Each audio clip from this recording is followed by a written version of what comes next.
نحمدہ و نصلی علی رسولہ الکریم اما بعد فاعوذ باللہ من الشیطان الرجیم بسم اللہ الرحمن الرحیم۔ سورۃ الرعد کی آیت نمبر 27 سے آج کے سبق کا آغاز کریں گے۔ رب اشرح لی صدری ویسر لی امری واحلل عقدۃ من لسانی یفقہوا قولی رب زدنی علما رب زدنی علما رب زدنی علما۔ اللہم فقہنا فی الدین اللہم فقہنا فی الدین اللہم فقہنا فی الدین۔ اعوذ باللہ السمیع العلیم من الشیطان الرجیم من ہمزہ ونفخہ ونفثہ۔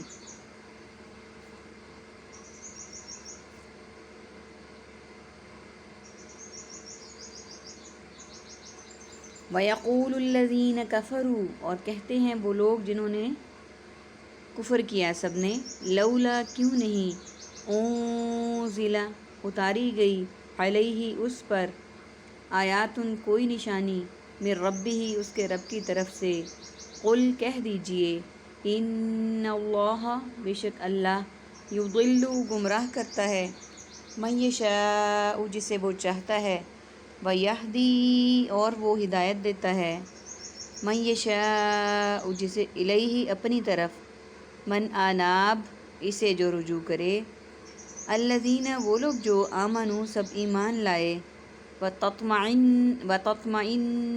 قلوبہم اور اطمینان پاتے ہیں ان کے دل، بذکر اللہ اللہ کے ذکر سے، الا بذکر اللہ سن لو اللہ کے ذکر سے ہی، تطمئن القلوب اطمینان پاتے ہیں دل۔ سب سے پہلے میننگز کو دیکھ لیتے ہیں۔ یضل ضلالت تو گمراہی، یشاء ماشاء اللہ انشاء اللہ مشیت الہی، یہدی ہدایت ہادی برحق اور مہدی، الیہ مرسل الیہ مکتوب الیہ الداعی الی الخیر، آمنو ایمان مومن اور امن، تطمئن مطمئن اطمینان قلب طمانیت، قلوبہم امراض قلب قلوب اذہان قلبی تعلق، بذکری ذکر اذکار اور تذکرہ۔ آیت نمبر 27 میں اللہ سبحانہ وتعالیٰ فرماتے ہیں، اور کہتے ہیں وہ لوگ جنہوں نے کفر کیا یعنی کافر لوگ، کیوں نہیں اتاری گئی ان پر کوئی نشانی ان کے رب کی طرف سے۔ اللہ سبحانہ وتعالیٰ نے ان پر واضح نشانیاں اور دلائل نازل کیے، اس کے باوجود وہ کہتے تھے کہ اللہ نے ہم پر نشانی کیوں نہیں نازل کی۔ قرآن سے بڑی نشانی اور کیا ہوگی جو اللہ سبحانہ وتعالیٰ نے ان پر نازل کی، لیکن اس کے باوجود وہ کہتے تھے کہ اللہ نے ہم پر نشانی کیوں نہیں نازل کی۔ اس کے علاوہ اور بھی نشانیاں ان پہ نازل ہوئیں۔ اللہ سبحانہ وتعالیٰ کا چاند کو 2 حصوں میں تقسیم کر دینا، اور جب شیب ابی طالب میں نبی صلی اللہ علیہ وآلہ وسلم کو انہوں نے قید کیا تو جو تحریر انہوں نے لکھی تھی اس سب کے حروف مٹ جانے، سوائے اللہ سبحانہ وتعالیٰ کے نیم کے باقی سب کچھ کا مٹ جانا، یہ معجزے بہت بڑے بڑے تھے، اور اسی طرح کے اور معجزات بھی اللہ تعالیٰ نے انہیں عطا کیے تھے، لیکن وہ اس کے باوجود کہتے تھے کہ وہ لوگ جنہوں نے کفر کیا کیوں نہیں اتاری گی ان پر کوئی نشانی اس کے رب کی طرف سے، کہہ دیجئے بے شک اللہ گمراہ کرتا ہے جسے چاہتا ہے اور راہ دکھاتا ہے اپنی طرف اسے جو رجوع کرے، یعنی جسے چاہتا ہے اللہ ہدایت دیتا ہے، جسے چاہتا ہے گمراہ کر دیتا ہے، اور اللہ تعالیٰ جسے چاہتا ہے راہ دکھانا اسی کو راہ دکھاتا ہے جو رجوع کرے، جو اللہ سبحانہ وتعالیٰ کے آگے گڑ گڑائے، اللہ سبحانہ وتعالیٰ کے آگے سجدہ ریز ہو، اللہ سبحانہ وتعالیٰ سے ہدایت مانگے۔ ایسے ہدایت چلتے جاتے نہیں مل جاتی، اس کے لیے لگن کی کوشش کی ضرورت ہے، مانگنے کی ضرورت ہے۔ اللہ تعالیٰ ہمیں ہدایت یاب لوگوں میں داخل کریں اور ہدایت یافتہ بنائیں، اور ہمیں ان لوگوں میں شمار کریں جن کو اللہ تعالیٰ راہ دکھانا چاہے اپنی طرف۔ آمین ثم آمین۔ آیت نمبر 28، وہ لوگ جو ایمان لائے، جو ایمان لے آئے اللہ تعالیٰ پر، اور اطمینان پاتے ہیں ان کے دل اللہ کے ذکر سے، سن لو اللہ ہی کے ذکر سے دل اطمینان پاتے ہیں، کہ جو لوگ ایمان لے آئے اور ان کے دل اللہ کے ذکر سے اطمینان پاتے ہیں، یعنی قرآن کے پڑھنے سے، نماز کے پڑھنے سے، اللہ کے ذکر میں مشغول ہونے سے، اگر ہم مسلمان ہیں، واقعی دل سے ایمان لانے والے ہیں، دل سے اللہ تعالیٰ کی وحدانیت کو مانتے ہیں، نبی صلی اللہ علیہ وآلہ وسلم کی رسالت کو مانتے ہیں، تو پھر ہمیں اپنے آپ کو ٹٹولنا ہے، ہمیں اپنے اندر اپنے آپ کو کھنگالنا ہے کہ کیا ہم اللہ کے ذکر سے، اللہ کے قرآن کو پڑھنے سے، اللہ کے آگے سجدہ ریز ہونے سے ہمارے دل اطمینان پاتے ہیں؟ کیونکہ ہمارے سامنے نبی صلی اللہ علیہ وآلہ وسلم کی زندگی، آپ صلی اللہ علیہ وآلہ وسلم کو زندگی میں جب بھی کوئی دکھ تکلیف یا رنجش پہنچتی تو آپ صلی اللہ علیہ وآلہ وسلم وضو کرتے اور 2 رکعت نوافل ادا کر کے اللہ سبحانہ و تعالیٰ سے اپنے لیے دعا کرتے اور وہ معاملہ اللہ کے سپرد ہو جاتا۔ اور یہ کیسے ہو سکتا ہے کہ جو معاملہ اللہ کے سپرد ہو جائے اس میں ہمارا اطمینان نہ ہو، اس میں ہمارا دل مطمئن نہ ہو، اس میں ہم اللہ پر توکل نہ کریں، اس میں ہم ساری بات اللہ کو سونپ کر بری ذمہ نہ ہو جائیں؟ اگر ہماری فیلنگز اس طرح کی ہیں تو ہمیں اپنے آپ کو دیکھنا ہے، ہمیں اللہ کے ذکر کے لیے اپنے آپ کو مزید انوالو کرنا ہے، قرآن کو مزید پڑھنا ہے، سمجھ کر پڑھنا ہے، ترجمہ اور تفسیر کے ساتھ پڑھنا ہے۔ اور اگر نماز میں دل نہیں لگتا تو پھر ہمیں دیکھنا ہے نماز کہ ہمارا دل کیوں نہیں لگتا، نماز کے ترجمے پہ غور کریں، ہم کیا کر رہے ہیں، ہم رکوع میں کھڑے ہیں، سجدے میں جا رہے ہیں، قیام میں کھڑے ہیں، ان باتوں پر غور کرنا ہے۔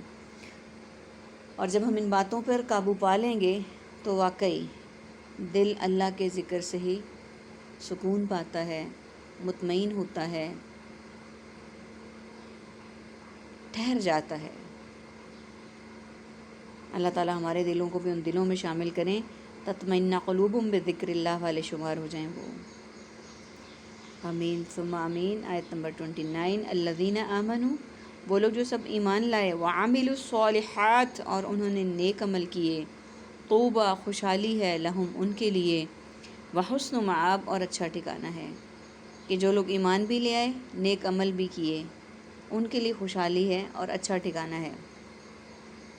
میننگس کو دیکھ لیتے ہیں۔ عاملو، عمل، عامل، معمول، تعمیل اور معمولات، الصالحاتی، اصلاح، اعمال صالح، حسن، حسن، محسن، تحسین۔ یہ ورڈز ہمارے آج کے لیسن میں استعمال ہونے والے ہیں، باقی ورڈز ریپیٹڈ ہیں اور سملر ورڈز ہیں۔ عربک کا ورڈ ہے ہمارے پاس طوبہ، خوشحالی ہے، معاب، ٹھکانہ ہے۔ اب یہاں پہ دیکھیں اللہ سبحانہ وتعالیٰ نے صرف یہ نہیں کہا کہ جو لوگ ایمان لائے، بلکہ یہ کہا ہے جو ایمان لائے اور اعمال صالح کیے انہوں نے، یعنی ایمان لانا صرف کافی نہیں ہوگا، اعمال صالح کرنا بھی ضروری ہے۔ ان کے لیے خوشحالی ہے، کیسی خوشحالی ہے؟ دینی بھی، دنیاوی بھی، معاشی بھی، معاشرتی بھی۔ خوشحالی کیسے ہے؟ ہم نے اوپر والی آیت میں پڑھا کہ اللہ کے ذکر سے مطمئن ہوتے ہیں کس کے دل؟ مسلمان کے، جو ایمان والے ہیں۔ تو یہی بات آگے کنٹینیو ہے کہ وہ خوشحالی ہے ان کے لیے، دلوں کی خوشحالی بھی شامل ہے اور معاشی خوشحالی بھی شامل ہے۔ جب اللہ پر توکل کیا جائے، جب اللہ سبحانہ وتعالیٰ کو اپنا مالک سمجھا جائے، مالک حقیقی سمجھا جائے، اسی سے سب کچھ مانگا جائے، اسی کے آگے سجدہ ریز ہو بندہ، تو پھر خوشحالیاں کیوں نہیں ہمارے در پہ آئیں گی؟ دین کی خوشحالی، مال کی خوشحالی، اخلاق کی خوشحالی، قرآن کے علوم کی خوشحالی، نماز کی خوشحالی۔ اللہ تعالی ہمیں ان ساری خوشحالیوں میں ہمارا حصہ ڈالیں۔ اور اگلا آخری ہے، اور اچھا ٹھکانہ ہے، اور اللہ تعالی ہمارے لیے اچھا ٹھکانہ مخصوص کر دیں۔ اور وہ اچھا ٹھکانہ کون سا ہے؟ جنت کا اعلیٰ مقام، علیین۔ اللہ تعالیٰ ہمیں جنت کے اعلیٰ مقام میں داخل کرے اور ہمیں ایسے اعمال کرنے کی توفیق عطا فرمائے کہ اللہ تعالیٰ ہم سے راضی ہو جائیں۔ جب اللہ راضی ہو جائیں گے تو یقیناً اچھا ٹھکانہ ہمارا منتظر ہوگا، اور ہم ان لوگوں میں شمار ہوں گے کہ جب ہماری جان نکلے گی، فرشتے ہماری روحوں کو لے کر آسمانوں کی طرف جائیں گے، تو اللہ تعالیٰ ضرور بضرور، ہمارا ایمان ہے اس پہ، ہماری روحوں کے لیے ایسی خوش آمدید کریں گے فرشتے، یا ایھا النفس المطمئنہ ارجعی الی ربک راضیۃ مرضیہ۔ آمین یا رب العالمین۔ اللہ تعالیٰ بہت گناہ گار ہیں، سیاہ کار ہیں، بدکار ہیں، تیرے بندے ہیں، تیری رحمت کے امیدوار ہیں، ہمارے گناہوں کو معاف کر دے، ہم سے راضی ہو جا۔ ہم سے راضی ہو جا، ہم سے راضی ہو جا اور ہمیں صالحین میں داخل کر کے بہترین ٹھکانے کا حقدار بنا دے ہمیں۔ آمین ثم آمین۔